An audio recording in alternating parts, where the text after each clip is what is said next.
Kaixo lagunok, gaurkoan Audacity bat 3 beta bertsio erabiliz ahotsa nola grabatu ikusiko dugu.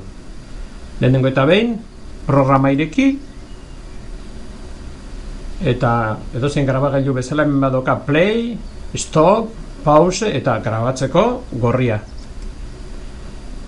Kaixo, gaurko lanean nire izenari buruz hitz egingo dut.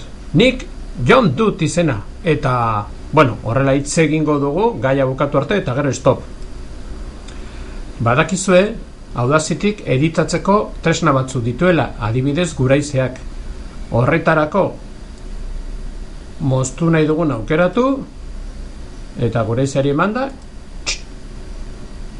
hortxe moztuko dugu. Ikus dezagun, ea grabatu duen. Kaixo, gaurko lanean nire izenari buruz hitz egingo dut. Hortxe dago grabazioa. Gordetzeko, artxibo eta guardar proiektu como aukeratuz gero, proiektu hau gordeko dugu gure ordenagailuan eta gero editatu ahal izango dugu. Baina, korrioz bidaltzeko ahalik eta fitxategi txikiena egitea komeni zaigu, orduan hoberena da exportar.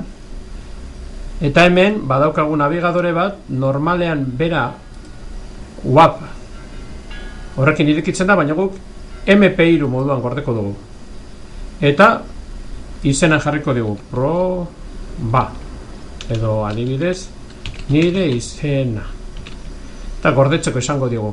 Hori esaten dugunean, etiketatzeko tresna bat aterako zaigu. Ez da derrigorrezko etiketatzea, baina jarriko dugu. Artista Jon.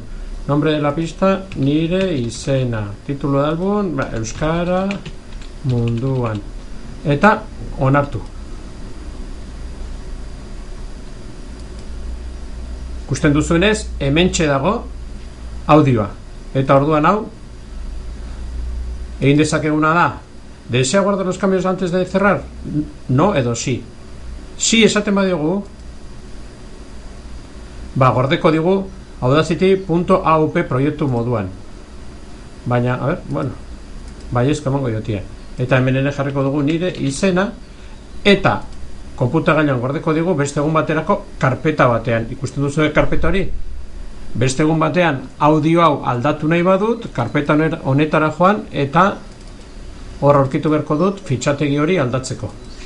Tira, oso erreza da. Audacityrekin zure ahotsa erraz eta ondo grabatuko duzu. Agur!